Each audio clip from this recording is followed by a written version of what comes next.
I used to spend my days primarily reviewing video games for a living, and I always believed that a review should be the beginning of the conversation, not the final verdict. That applies more today than it ever has.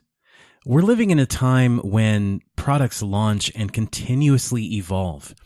Iterative improvements are made through constant updates. They're driven by community feedback and a steady global conversation that simply can't be ignored.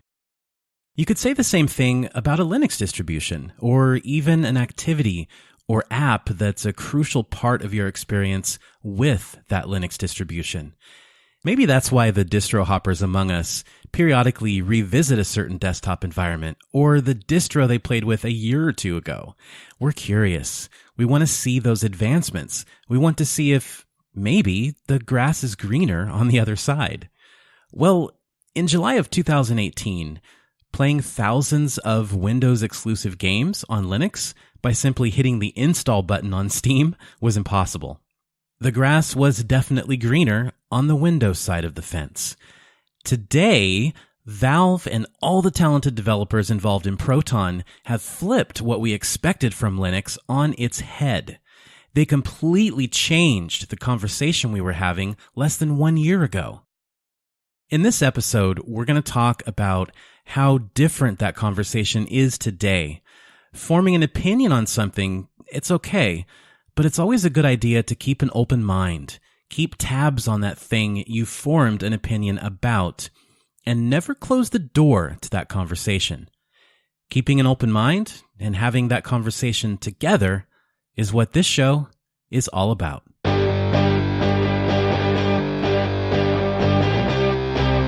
Hi, this is Jesper, and we are listening to Linux for everyone in Denmark. Welcome home.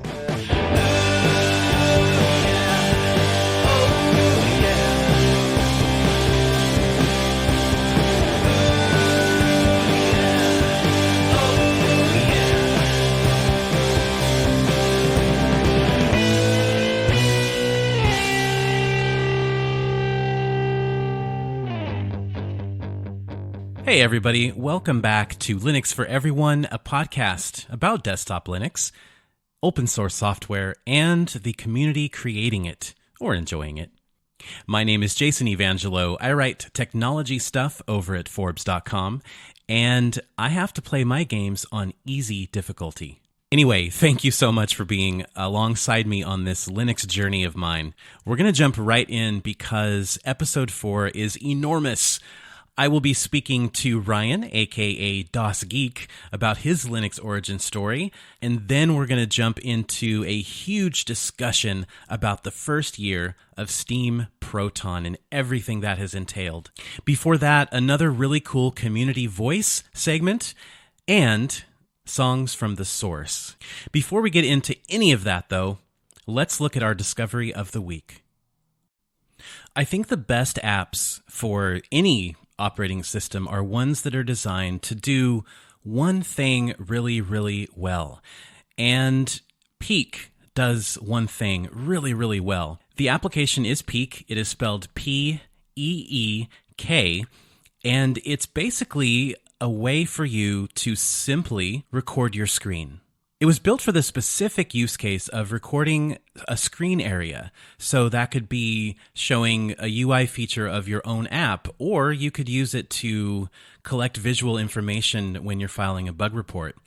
It's super, super easy to use. You simply open it and you drag the overlay onto the area of your screen you want to record, and you can record to a GIF, or you can record to WebM and MP4 formats. It's really easy to use, and it's part of my arsenal now. It's one of those go-to apps that I have on every one of my systems.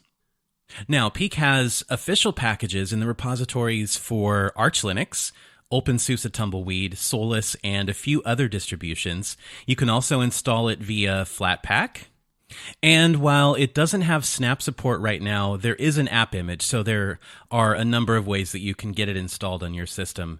It's phenomenal. It's simple, and you should definitely use it if you've ever wanted something very, very easy for recording your screen. Before we move on to the community spotlight and the big discussion about Steam Proton with DasGeek, let's get a little housekeeping out of the way, and let me start by admitting that I made a mistake. In episode 3, there was a reference to something that a prominent member of the Linux community had said about creating and sharing distributions. And while I still somewhat disagree with the overall message that was within that statement, I think that, if you want to create anything and share it with the world, you should be encouraged to do that. I did misrepresent the comment a little bit by saying that act was selfish. And what this person was saying is that if you happen to create a distribution and then say, well, I'm not going to support it anymore, the selfish part of that is asking all those users to install something else because their operating system is no longer supported. So I wanted to clear the air on that. And, sometimes you have to admit that you make a mistake, and I don't want that to go unresolved. Next, I want to thank all of my patrons. I am so grateful to you guys for contributing your hard-earned money for something that you could get for free for supporting the show. We're up to 23 patrons now, and that is just awesome because that covers the very, very basic expense of hosting Linux for Everyone over at Fireside FM. Carl, Robert, Anthony, Bearded Giant Games, all you guys who have contributed to the Patreon for this show, thank you very much. If you're listening to the show and you're interested in contributing to the Patreon, you can find it at patreon.com/Linux4Everyone. There are a couple tiers that are pretty easy to get into. For $1, you can be an associate producer of the show, and that gets you an actual credit on the Linux for Everyone website, and it also gets you a special role in our Discord server, which says associate producer. For $4 or more, you can get early access to each episode at least 24 hours in advance, and you also get the podcast delivered in 320K MP3 instead of 128K MP3. And that's something I wanted to do, especially for people who really enjoy the music segments at the end. If you just want to join up with the Linux for Everyone community, which is exploding, you can find us all on Telegram, Facebook, or Twitter. For all three of those networks, the tag is Linux, the number 4, Everyone. And you can also check the show notes in your podcast player or go over to linuxforeveryone.fireside.fm for the link to all the stuff that is talked about on the show, as well as our brand new Discord server. This week, for the Community Voice segment, I asked you a really tough question, but it yielded some super helpful and insightful answers. The question is, if you could give a brand new Linux user just one tip, what would it be? I asked you to send your responses to linuxforeveryone@pm.me, which you can do at any time for any reason. And here are some of the best answers. Clayton says, it's certainly difficult to narrow down the possibilities. There's so much to share with new users, but I'd say my number one tip would be not to give up on doing what makes you happy. To elaborate on this, it stems from the challenges I've faced and that I've seen others face in their journey to Linux. There's opposition to any choice you make, even as a user. Criticisms fly. People say things they could, of course, go without saying. None of that means anything, though. We have the freedom to make these choices for ourselves, and there's absolutely no reason you should be left out for using and doing what makes you happy. If you have found your passion, hobby, or home, that's where you belong. Don't let anyone discourage you from embracing it. Clayton, plus 1,000 for that email. That is not just Linux advice, that is life advice. And next up is a tip from Morrow. He says, don't listen to all the pro-Linux fanatics that try to convince you to install some exotic, super hardcore distribution. Easier to install and manage does not mean less powerful. Stay as close as possible to upstream. Ubuntu or Ubuntu flavors are a great place to start. Use the LTS version with hardware enablement stack and proposed updates. By doing so, you get an amazingly stable distribution with rolling kernel and video driver updates. Only mess with your PPAs once every couple years. On top of that, Ubuntu is the default Linux desktop distribution most companies use to test Linux games and apps. Want to try something else? Do it either in a separate hard drive or use virtual machines. Thank you, Mauro. That's a very specific and helpful answer. All right, next up, a tip from Tony Hughes for Linux beginners. Don't be intimidated by the fact that it's different from Windows. Embrace it. If you're on a Linux distribution aimed at the new user, many of the common things you're already doing on Windows are just as easy to do on Linux. And you are in control, not the OS. You decide when and what to do.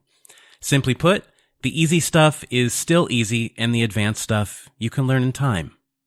Awesome, Tony. Thank you to Tony, Mauro, and Clayton for sending those in. If you have a tip or a trick or a piece of advice or just something you want to get off your chest, you can email the show at linuxforeveryone@pm.me. So my very special guest on this episode is Ryan, aka DasGeek. How are you doing, man? I am doing awesome. Thank you so much for having me on your show. Really appreciate it. My pleasure. I was eager to get one of you cool Destination Linux guys on my show, since I hadn't started my show when I was on your show. That's right. I mean, we had an awesome time when you came on the show, and I'm so happy we had the chance to interview you early-ish on in your Linux journey. So I guess now is time for the flip the script, and now I get to be the one interviewed on your show. And I've absolutely enjoyed everything you've done with your show, and truly mean that. I watch the community reaction to what you're doing and how much you're involving the community in your show, including the music, which cannot go understated. The music you have at the end of each episode, kind of finding new ways to bring the community into your podcast, and I absolutely love it. Thanks. And you know what's crazy is those guys show up too. Unfa, right? He showed up to the Telegram group. Zappa from, the developer of Space Mercs, he showed up to our Discord, and they're all just getting in there and getting friendly. It's incredible. You know what people don't realize is that, I guess when you have a podcast or you have a platform and you start growing, I think maybe in people's minds they assume that we're not kind of starstruck in some ways, but certain developers, when they show up to Destination Linux Telegram, like we have Manjaro developers show up, or Endeavor, or somebody who creates an application. There are times where we've said things in our Telegram group, and someone will pop up and go, "Yeah, I'm the developer for that." We get starstruck. We're like, "Oh my gosh, they showed up to my Telegram. They're hanging out with me." And you almost, sometimes I sit there at my keyboard, I don't know what to say to them. Like, I'm starstruck, because to me they're stars. They're incredible. They're brilliant geniuses. So like, hi, I really like your distribution. Yeah, exactly. That's exactly how it is, though, sometimes for me. So I get starstruck from some of the folks in the community, and I love when they show up. Well, Ryan, I'm going to assume, just to be safe, that no one listening to this show knows who you are or what you do. So let's start really briefly at the beginning. What is your Linux origin story? How did it all begin for you?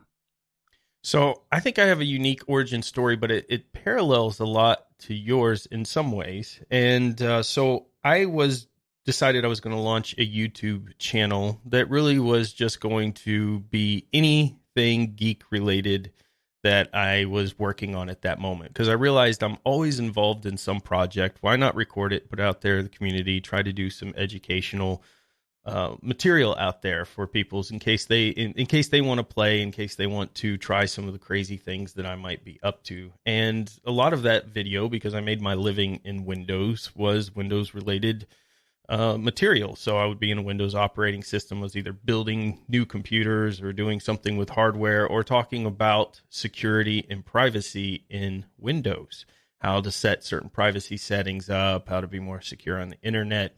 What was interesting is during that time, people would leave little comments, and they would say stuff like, "Have you looked at Linux? Have you, tried Tails and Wonix, I think, was the first one that really captured my attention. So when they would leave the comments, because it was such a small channel, nobody was practically watching it, maybe 100 people total. I would take each comment and I would do some research, and I was like, wow, this Tails and Wonix thing looks really interesting. So I started just dabbling with this, and the deeper I went into it, the more I realized there's this operating system out there. There's this entire ecosystem out there of people who are interested in privacy, who are highly technically efficient, who have a passion for an OS. And nobody who uses Windows is passionate about Windows. Like, there's not a bunch of user groups everywhere, being thrown up, and podcasts, being created over Windows.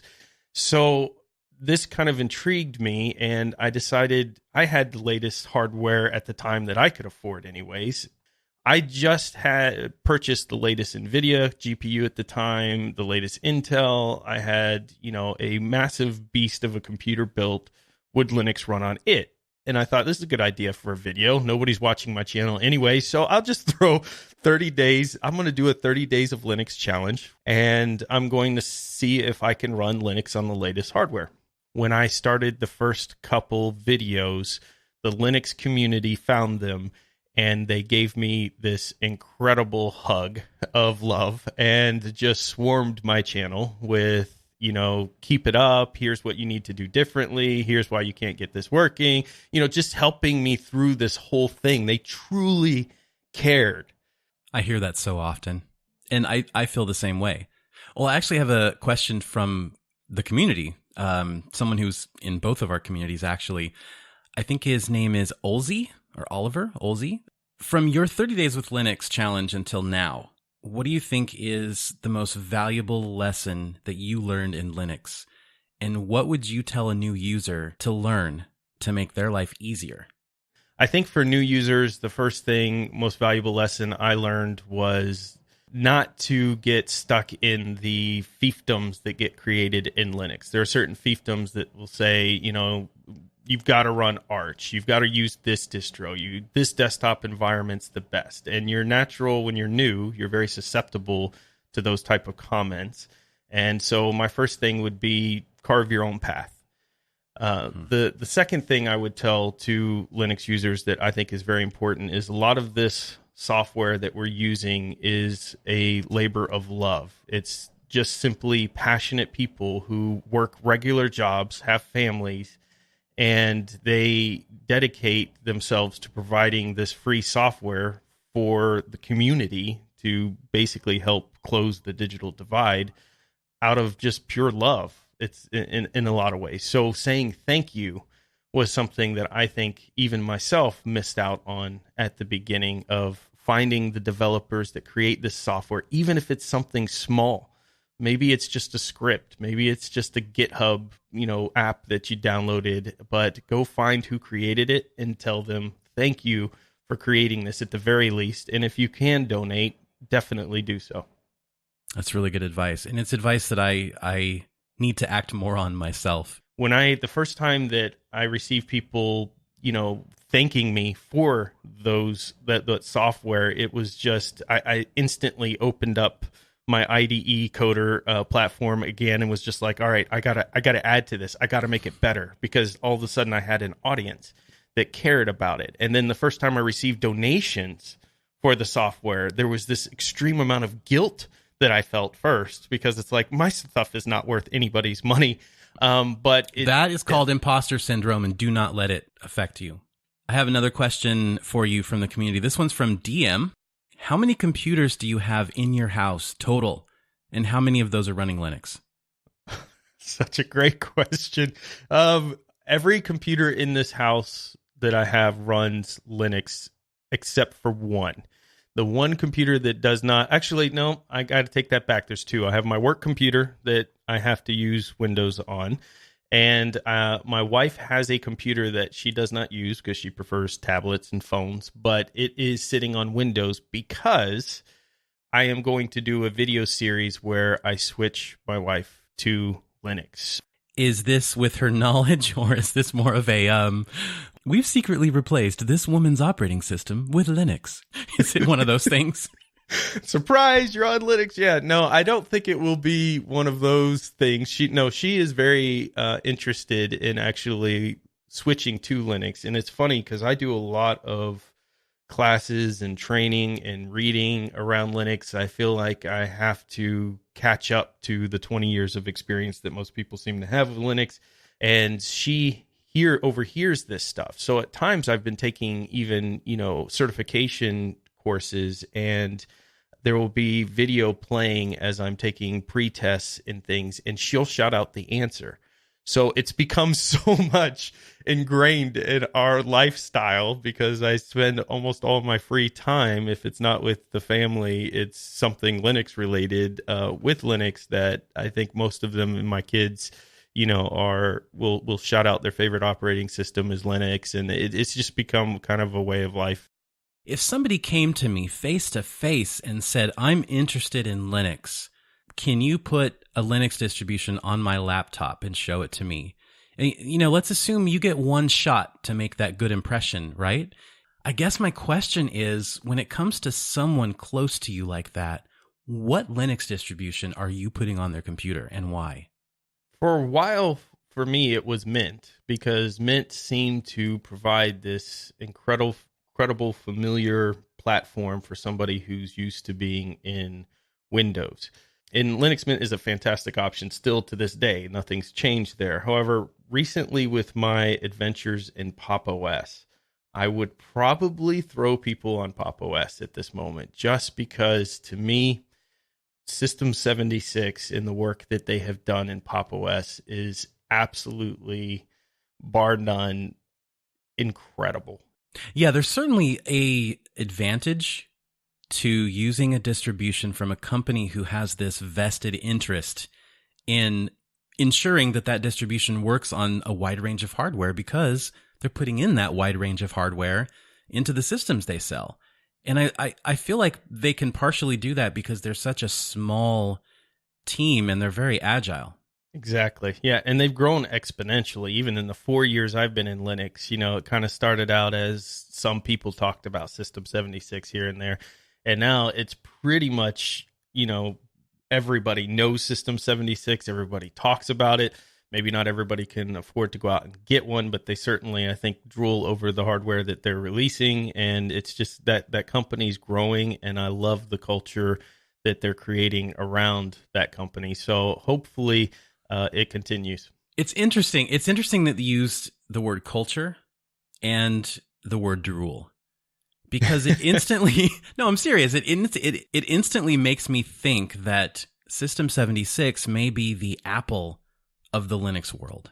If you think about the Apple of yesterday and the fact that they focus so heavily on the design elements and really making you want to utilize that hardware that they created, the unibody aluminum shell was just gorgeous when it first came out. Just absolutely stunning. The quality of the screens, the care that you received from a customer care standpoint, that was basically touted throughout the community that, hey, even if you have a 5-year-old iPhone and it breaks, if you go in an Apple store, they may just replace it on the spot just to do so, because they want to support their community. And of course, you paid for that experience, right? You paid more for their hardware and stuff, but you got something in return.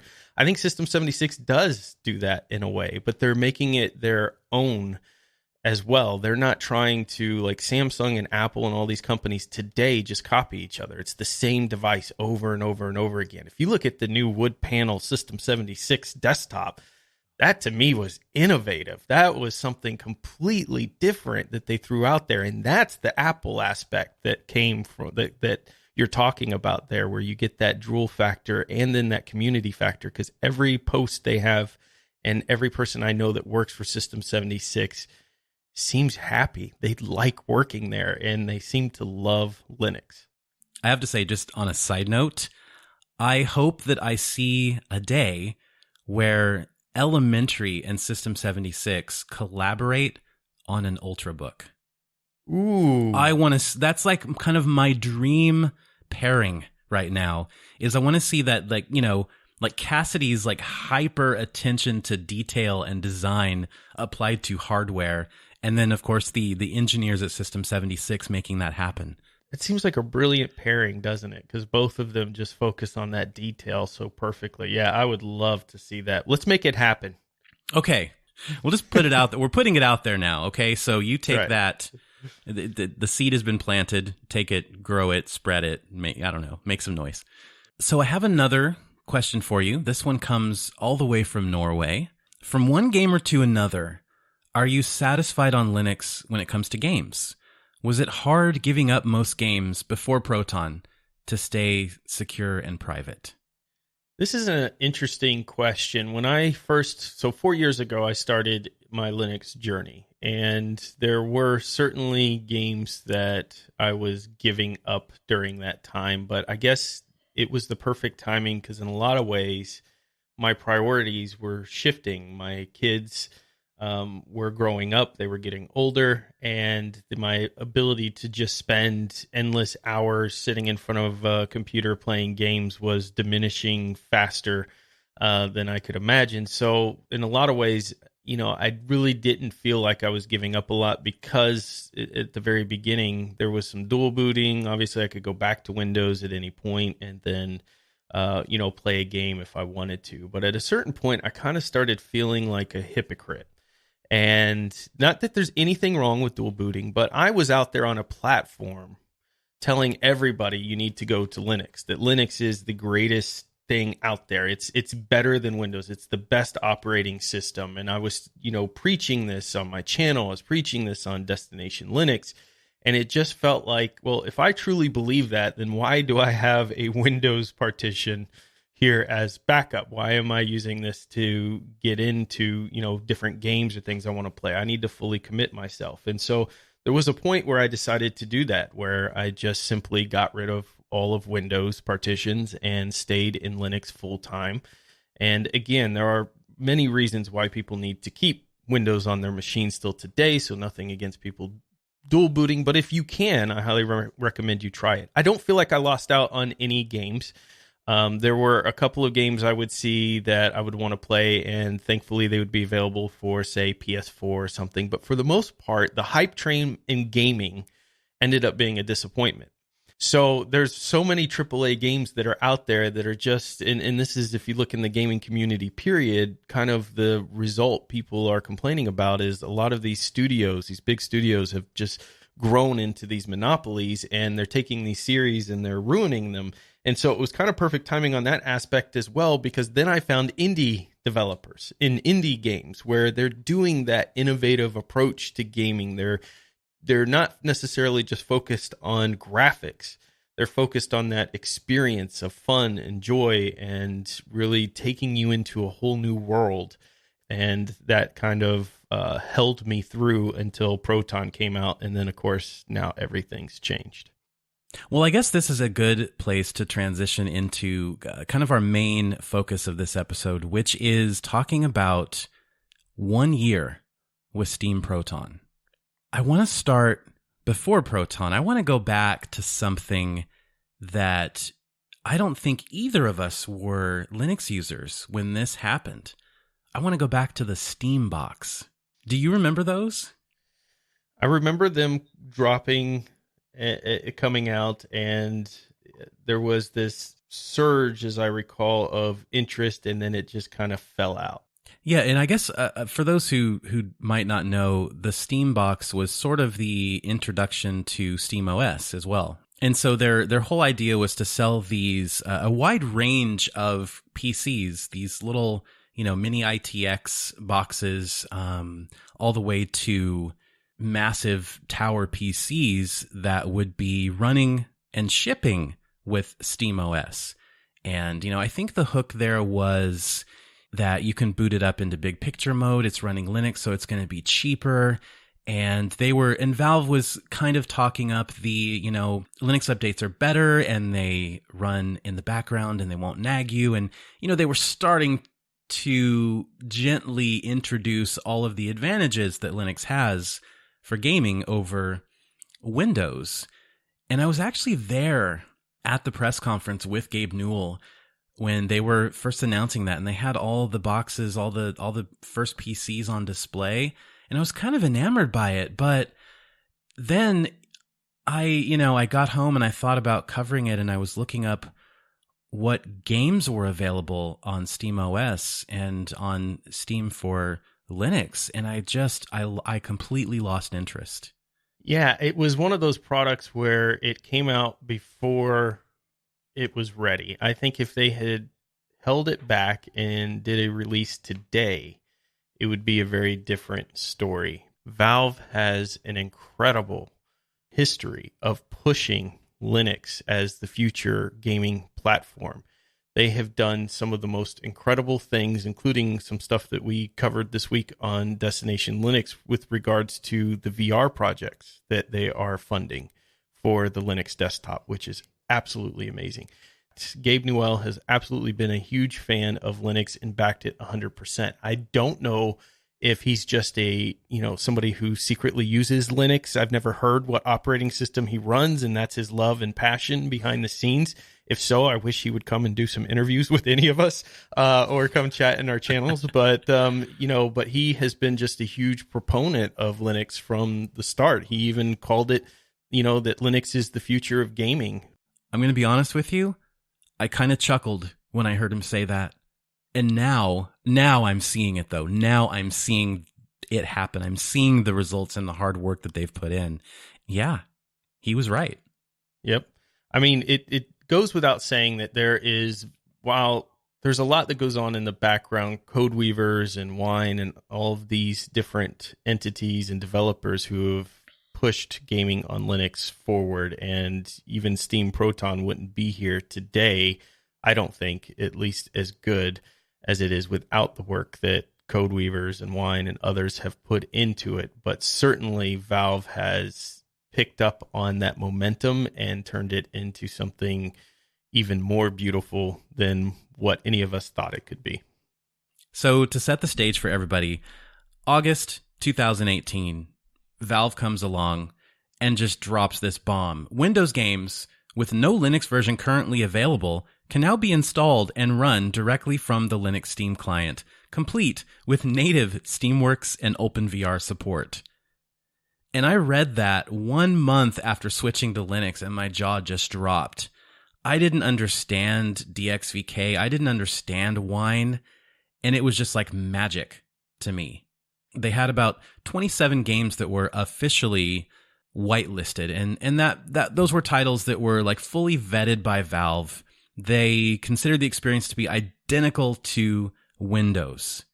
And I tried a few of those, and I was just blown away. And I was thinking, this really does change everything. It absolutely changed the landscape. I remember when the announcement came out, the second I saw it, I just got so excited. And I immediately thought, I have to get this out there to the audience as quickly as humanly possible. I went immediately into Steam, stopped what I was doing, downloaded Proton, because then it was, and when it first released, it wasn't a part of Steam. You had to go opt into it, and started playing some of the games out there. And I think the first game that I tried might have been Doom.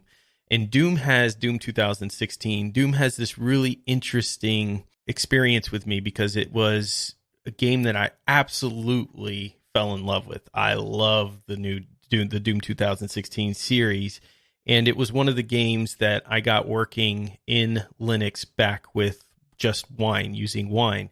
And it was a very popular video that I did way before Proton, because I kept getting these comments in my 30 days of Linux and thereafter of, I would switch to Linux tomorrow, but gaming on Linux is terrible. Tell me when the games come.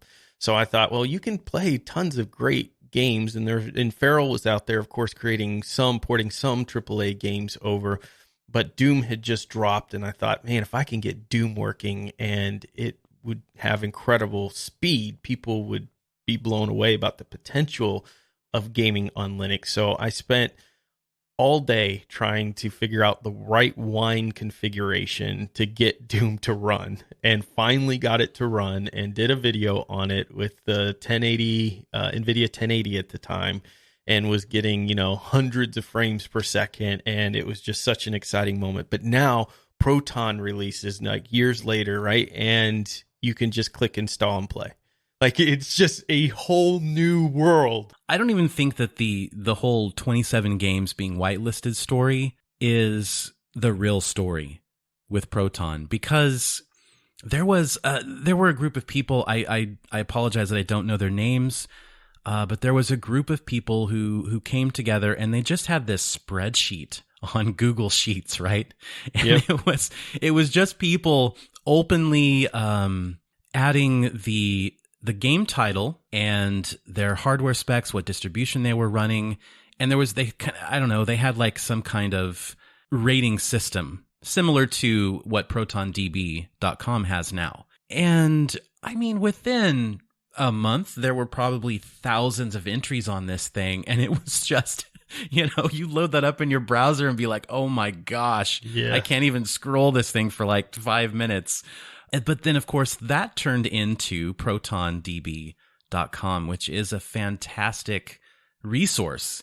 If you want to see, before you plunk down money for it or something, if you want to see if one of these games will run on your system on Linux, here's what's interesting. By January of this year, of 2019, more than 500 games were rated platinum. Platinum, meaning these were games that did not run through Steam before August of 2018. But now it's 500 at least games that you can just click install. Today, there are more than 1,000 platinum rated games. It's incredible. And there's 5,898 games that work on Linux in one of those categories, meaning it's not in the borked category, because there's borked, bronze, silver, gold, and platinum. So you've got 5,898 potential games that work. What I wanted to ask you, though, is do you feel like this move from Valve, whether it was at the very beginning or a year from when they launched it today, do you feel like Proton has raised the profile of Linux in the mainstream press, like, mainstream consciousness? Without a shadow of a doubt, it has. I mean, when you get, to me, it's a sad situation that a lot of the Linux YouTube creators and even media presence pales in comparison to other platforms. For instance, when we talk about Linux, you're talking about somebody with millions of followers. I'm not aware of any Linux personality, period, that has anywhere near that. I think probably the highest Linux content creator out there has maybe 100,000 followers or something along those lines. So we really don't have that, in a strange way, that overwhelming, and I think a lot of it is from the privacy standpoint and things along those lines, this overwhelming platform of which to speak about Linux. But some people like Linus, who typically focus on Windows and gaming over there in hardware, do.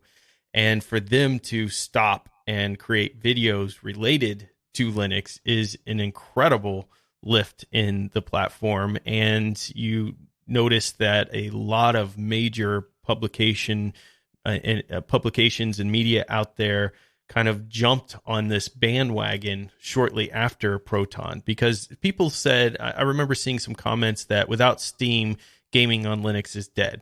Well, without Steam, gaming on Windows is dead too. Steam is it's pretty much the sole platform out there for all the platforms outside of a console. So, when Steam backs something so heavily and creates a situation where finally we can play these games that we've had to either play on a console or dual boot to be able to utilize, and now we don't have to. You don't have to anymore, because you have all of these games and options available to you because of Proton. It changed the entire landscape. Even if you don't care about gaming at all, understand that the adoption of masses to come into Linux, to take Linux to that next level, is going to require gaming, because gaming is so important to so many other people. And when you take this to a whole nother level, Valve's work with contributing to projects in order to bring Linux into VR, the Linux desktop I'm talking about, into VR, not for games. They've done that as well. But the work that they recently talked about this week in bringing the desktop itself into a VR element creating a whole new level of potential industries and things that would get involved. Surgeons, Noah talked about lawyers and setting up juries within a virtual reality world, and, businesses that could utilize this style of platform. So now you're taking the gaming element that some people may not care about, and you're adding in all of this additional opportunity for Linux in there from the work that Valve is contributing to with other companies that they're working with to bring Linux to the desktop. So at the end of the day, this was a massive prop. This was a massive change to Linux. This, in a way, for me, made it so much easier to tell people to go out there in the community and say, switch to Linux. Even if you're a gamer, switch to Linux. So this is the difficult part of the conversation, because it's where I have to let my critic come out a little bit. All right. Okay, Linux advocate, you just sit in the corner for a minute. All right. What I struggle with is, what about games like Fortnite? What about the games that millions of people are playing for years on end, right? Not the latest and greatest, flavor of the week from Ubisoft or Activision, but the MOBAs and, the shooters and the competitive esports games that people are playing. We can't play on Linux with any degree of ease. What does it take to get there? And can we get there? We're at the very beginning of this journey. There are games, like you mentioned, that are extremely popular out there. You can play them on your mobile device. You can play them on your tablet. You can play them on your console. And, of course, you can play them on Windows. But you can't play them on Linux. The issue really with a lot of those games specifically you're mentioning boiled down to anti-cheat software like BattleEye, that if you can't get that software running, then those games aren't allowed to run. And I get why they have anti-cheat systems in place, because obviously when you have a game that has millions of people in it, you have some bad actors in there that could ruin the entire experience for anybody else. So they can't just get rid of the anti-cheat and say, oh, well, on Linux, you don't have an anti-cheat, because what would happen then? Well, everybody would go to Linux and that would be all the cheaters for the game. So as I understand it, Valve and others are in talks with those companies to figure out how to get their software to work on Linux. So you're correct. My enthusiasm may be overstated in that you can play everything that you want in Linux. But I think the majority of gamers are probably okay with some of those titles that tend to be flavors of the month, not being on Linux right now when you have 5,000 other AAA games you can play. Like me and you, before this started, we're talking about Nier Automata or Resident Evil, or some of these games that are available on Proton that you can play. So there's so many great games out there, and I think, we're all that work is really the fault of those studios. It has nothing to do with Linux at the end of the day. And I think that's an important message to get out to people, is it's not like Linux isn't capable of running it. It's not like there's some hardware enablement stack that keeps the game from running because it's just too intense. It's just simply the developers haven't ported the game to Linux, or they are not able to get their anti-cheat system working correctly in Linux, probably because the anti-cheat systems in some ways can act similar to how malware would act, in that they are recording all these events and sending it out to a cloud and things like that in order to create the anti-cheat system. Now, Valve has worked around this. They have, I think, the most competitive game, arguably, out there that works on Linux for esports is CSGO. And CSGO has an anti-cheat element as well as a community element to stop cheating. So there are anti-cheat systems that work. There's one particular that I'm thinking of, BattleEye, that is keeping a lot of those games you were talking about from coming to Linux. And I understand there's work underway to make that happen. So I think we're at the very beginning of this journey, and I think we'll see a time when all of those games will work on Linux. And I think that time is very short. I think it's going to come right around the corner. I guess I'm impatient. I mean, it's only been a year since Proton has been a thing. It's been a year. I have to remind myself how cool it is that literally thousands of games that were not at our fingertips are now at our fingertips and playable. I have to remind myself, not just that, but the performance gains that we've seen from when Proton launched a year ago to now. I mean, we're seeing games like F1 2018, like Strange Brigade, like Hitman 2. These are all fairly demanding games that run through the Proton layer and are as performant, if not more performant, at the same settings on the same hardware than the native version of Windows. Yeah, it is surprising sometimes, I guess, because like you, when I started in this journey, running a game on Linux meant you're going to sacrifice 20, 30 frames per second. And now running a game on Linux means you're going to gain 15 to 20 frames per second in some cases. Not all, but in some cases. For a lot of big titles out there. Like I did the benchmarks on the Ryzen 3 series. I have the 3700X and the Vega Radeon 7 GPU. And these benchmarks were blowing away Windows machines in these global benchmark tests out there with far more powerful hardware from a GPU perspective in any case. And I wasn't overclocking. There was not one overclocking setting I had on the entire machine. So we shouldn't be surprised, but because I guess we came from a moment where things were just not really running well, these moments, of course, were all before Vulkan took off, then we're kind of shocked by it. But ultimately, I think Linux, and that's what Gabe knew, was always going to be faster once we got the support from the developers. Lately, I've been sort of viewing our choice, our decision to use Linux, almost like choosing a console. When you choose to have an Xbox One, you're doing that for certain reasons, right? You're doing it maybe for the exclusive games. Maybe you're doing it for the appearance. Maybe you're doing it because the majority of your friends are on Xbox Live and you want to play with them. Maybe you just really like Microsoft, right? And I'm starting to, I'm trying to view gaming on Linux almost as a console choice for the same reasons. Maybe that's a crazy argument, or maybe it makes me feel more confident and secure in the choice that I've made to use Linux full time and try to use it for everything that I do. You buy a PC, there are advantages and disadvantages to that. You choose Windows, there are actually advantages and disadvantages to that. You choose Linux, and you're saying, you know what? I like the freedom that this gives me. I like that I have control of my PC. I like that I don't have to pay for it. I like that it's not proprietary, that I'm not being tracked or spied on, or any number of those type of reasons, right? And then there's sometimes a sacrifice. There's a trade-off where, you know what? I'm not going to be able to play everything under the sun, but it's worth it. And the games that are here are so numerous that, I could never possibly play them all.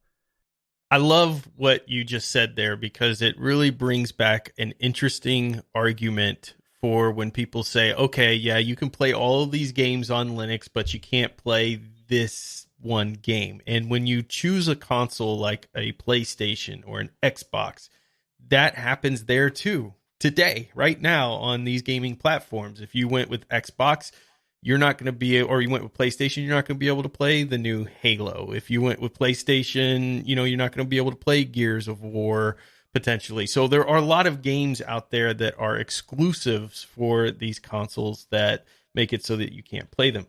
So I think that's a really interesting argument. And in a way, you're right. You are picking that this is the ecosystem that I want to be in. And that comes with some wins for privacy and security.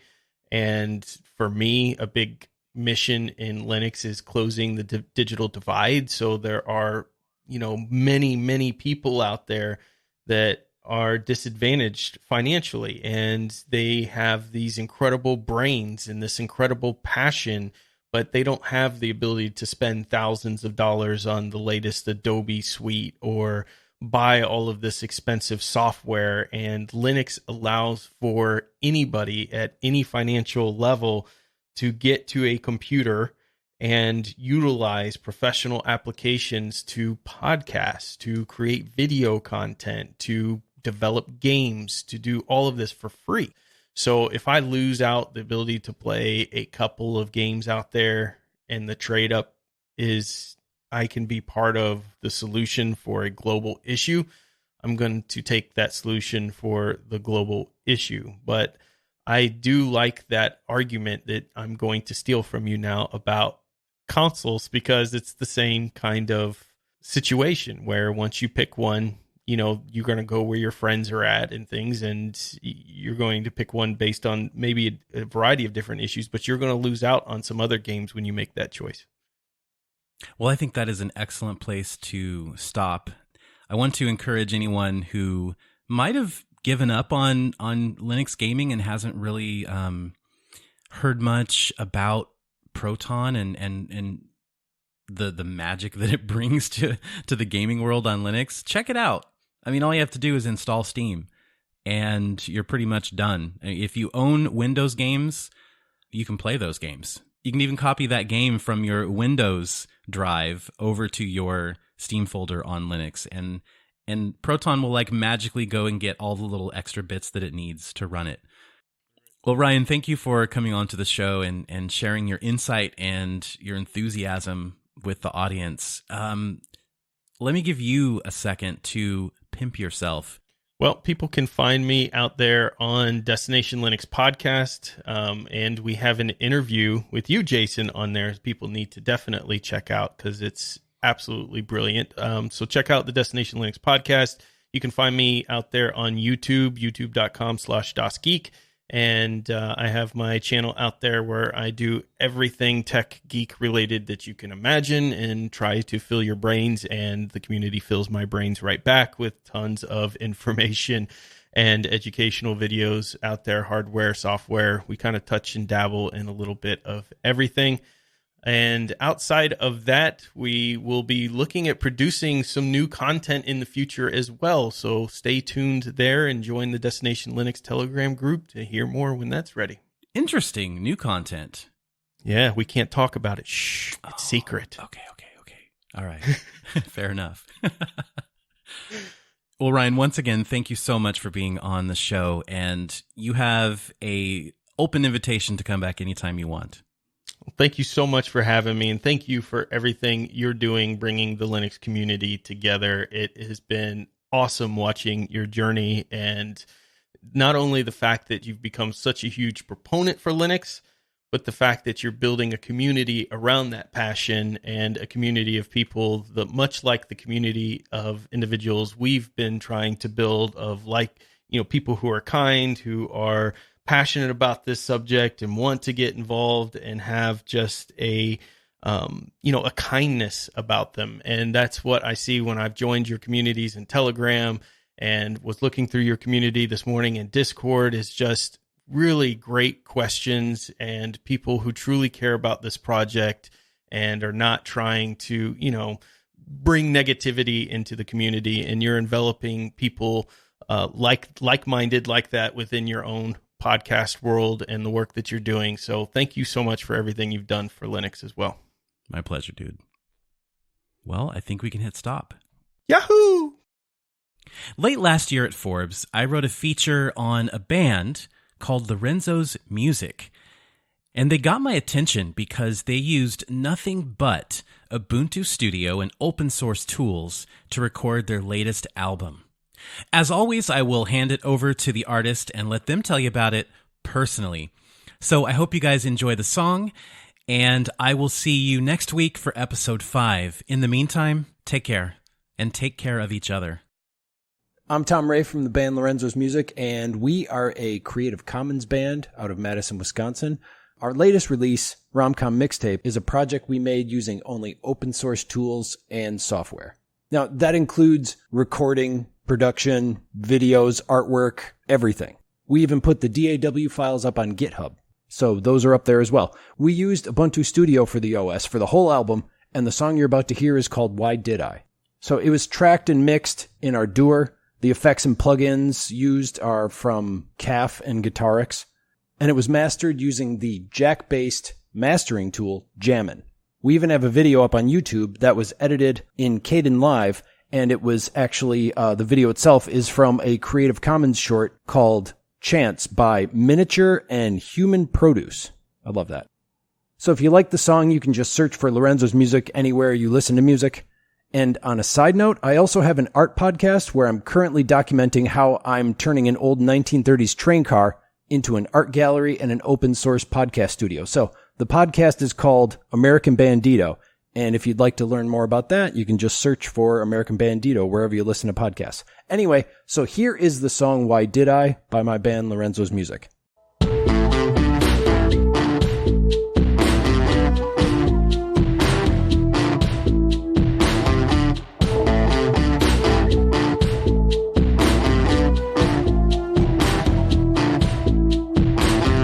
Why did I run? I should know better. It was dark and I was in love or whatever. It could have meant to be, it could be meant to be, it should be meant to be, just you and me. Why did I?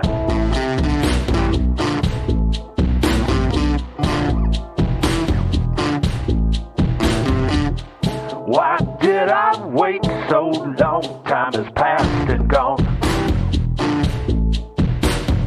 So much I'd say, has it been too long? It won't go away, it should go away. It doesn't go away, just you and me. Why did I?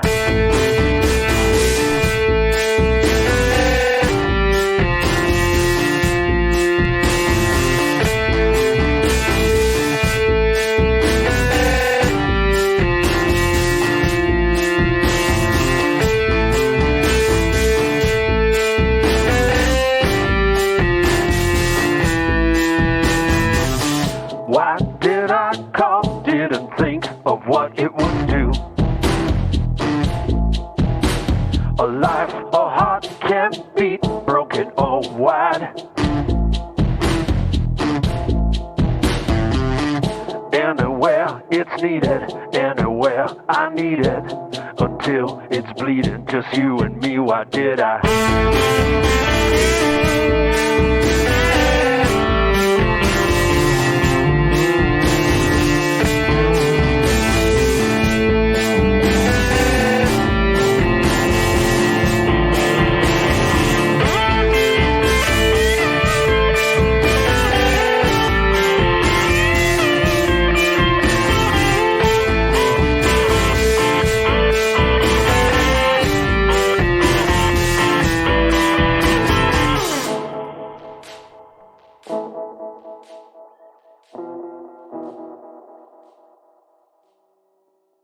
Dude, it just happened to me. And I was just rambling on, and then I was like, what are your thoughts on that?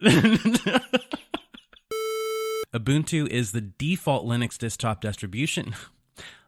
Ubuntu is the default Linux desktop distribution. God, I cannot say that. Oh my goodness.